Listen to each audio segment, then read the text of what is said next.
இடையே வணக்கம். இந்த ஏடிஏ கூட்டணியில் வந்து முன்னாள் முதலமைச்சர் தற்போதைய எதிர்க்கட்சி தலைவர் எடப்பாடி பழனிசாமி அவர்கள் வந்து சூப்பராக பேசினாருங்க. ஆமாம், சூப்பராக பேசினார். போதைப் பொருளை பற்றி பேசினார்.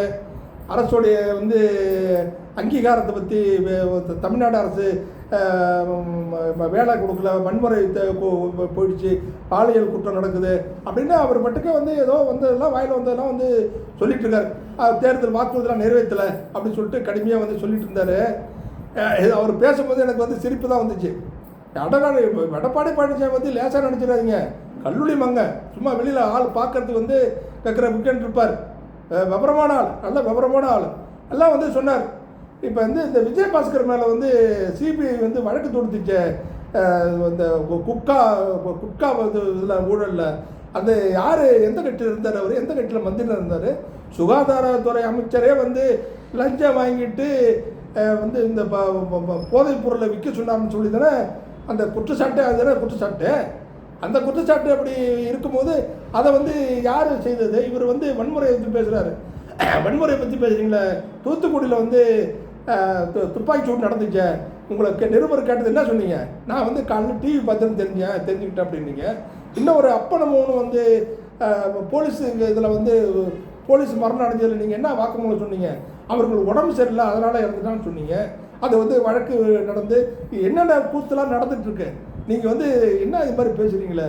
நான் உங்களுக்கு திறமையான ஆளுங்கிறேன், ஆனால் வந்து திறமையான ஆள் தான் நீங்கள். இது மாதிரி போதைப்பொருள் கலாச்சாரம் வளர்ந்துட்டுங்கிறார். போதைப்பொருள் கலாச்சாரம் வளர்ந்துச்சுன்னா எப்போ வந்து ஒரு மரம் வந்து திடீர்னு வளர்ந்து மரமாக எடுப்பாங்க.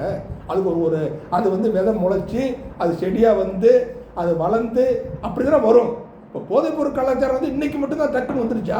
அது எப்போல அது நடந்துட்டுருக்கு? அப்போ ஏடிஎம்கே ஆட்சியில் தொடங்கினது தானே வந்து இப்போ வளர்ந்து நிற்கிது.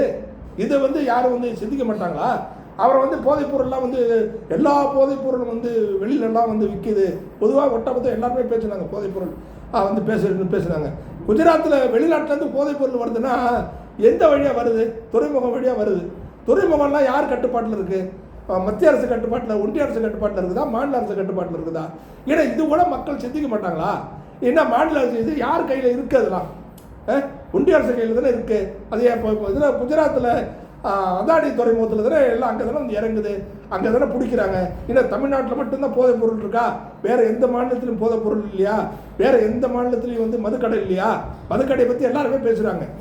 வேறு எங்கேயுமே மதுக்கடை கிடையாதா? மது வியாபாரம் நடக்கலையா? மது குடிச்சு செத்தவங்க நடக்கலையா? சாவலியா? இதில் என்னங்க இது? இப்போ பாலியல் குற்றச்சாட்டு சொல்கிறாரு. பொள்ளாச்சி வந்து என்ன நடந்தது? அதாவது ஒரு அரசாங்கம் குற்றமே நடக்காமல் தடுக்க முடியாது. நாங்கள் வந்து குற்றம் திமுக அரசாங்கத்து மேலே, நான் திமுககாரன் தான், ஆனால் இருந்தாலும் திமுக அரசாங்கத்து மேலே குற்றமே இல்லைன்னு நான் சொல்லலை. குற்றம் வந்து ஒன்று ரெண்டு இருக்க தான் செய்யும். அப்படியாப்பட்ட ஆளாக இருந்தாலும் குற்றம், அதாவது குற்றம் நடந்த பிற்பாடு அந்த குற்ற நடவடிக்கை எடுக்கிறாங்களா இல்லையா அப்படின்னு பேசணும். அண்ணா யூனிவர்சிட்டியில் நடந்த பெண் கற்பழிப்பு பற்றி பேசுகிறாங்க, கோயம்புத்தூர் நடந்ததை பற்றி பேசுகிறாங்க. பொள்ளாச்சியில் நடந்த நீங்கள் நடவடிக்கை எடுத்தீங்களா? அண்ணா யூனிவர்சிட்டி நடந்ததில் உடனே விசாரணை கமிஷன் போட்டு அதை வந்து ஒரு எவ்வளோ விரைவாக முடிக்க முடியுமோ அவ்வளோ பேர் தீர்ப்பை சொல்லிட்டாங்க. அதுமாதிரி கோயம்புத்தூர் நடந்ததுக்கும் அது விசாரித்து 3 மாதத்தில் தீர்ப்பை சொல்லியாச்சு. பொள்ளாச்சி பாலியல் வழக்குக்கு வந்து குற்றப்பத்திரிகை தாக்கல் பண்ணுறது பதியறதுக்கே அந்த இது கம்ப்ளைண்ட்டை வந்து பதிவு பண்ணுறதுக்கு, புகாரை பதிவு பண்ணுறதுக்கு எவ்வளோ காலம், எவ்வளோ போராட்டம் நடத்த வேண்டியிருந்துச்சு. அதெல்லாம் போராட்டம் நடத்துன்னு எல்லாம் நடந்துச்சு. இதெல்லாம் நடக்கும்போது நீங்கள் வந்து அரசியல் கட்சி அப்படி தான் பேசுவாங்க. இருந்தாலும் மக்கள் என்ன ஒன்றும் தெரியாமல் இருக்காங்க. நீங்கள் அரசியலுக்காக பேசுகிறீங்கன்னு ஒன்றும் தெரியாமல் இருக்காங்க. எல்லாம் பார்த்துட்டு தான் இருக்காங்க. இல்லை 2026 தேர்தல் இப்போ வந்து இன்னும் 2 மாதத்தில் நடக்க போகுது. அதுக்கு சரியான தீர்வு வந்து மக்கள் வந்து கொடுப்பாங்க. நீங்கள் நம்பிக்கையோடு இருங்க, நம்பிக்கையோடு இருங்க. நான் வந்து அரசியல் கட்சி நம்பிக்கை இருக்கணும். ஆனால் கள நிலவரத்தை தெரிஞ்சுக்கணும்.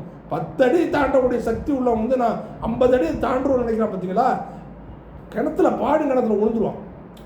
அது மாதிரி நான் எடப்பாடி அது மாதிரி நான் ஒருமையில் பேசலை, நான் பொதுவாக சொல்கிறேன். ஒரு 10 அடி தாண்டுறவா ஒரு 2 அடி சேர்த்து தாண்டலாம், 3 அடி சேர்த்து தாண்டலாம், 5 அடித்தோடு சேர்த்து தாண்டலாம். பயிற்சி எடுத்தா 10 அடி தாண்டனே 50 எப்படி தாண்ட முடியும் இல்லைங்களா? அதுதான் வந்து நடந்துகிட்ருக்கு. கொஞ்சம் கடந்த காலத்தை திரும்பி பாருங்கள். திரும்பி பார்த்துட்டு அதுக்கப்புறம் வந்து திமுக மேலே குற்றச்சாட்டு சொல்லுங்கள். நான் என்னுடைய கணக்கு என்னன்னு கேட்டிங்கன்னா, குணம் நாடி குற்றமும் நாடி அவற்றுள் மிகை நாடி மிக்க குழல், அப்படி தான் என்னுடைய கணக்கு. அந்த இதில் தான் நான் வந்து கணக்கு எடுத்துப்பேன். சரிங்களா? நன்றி, வணக்கம்.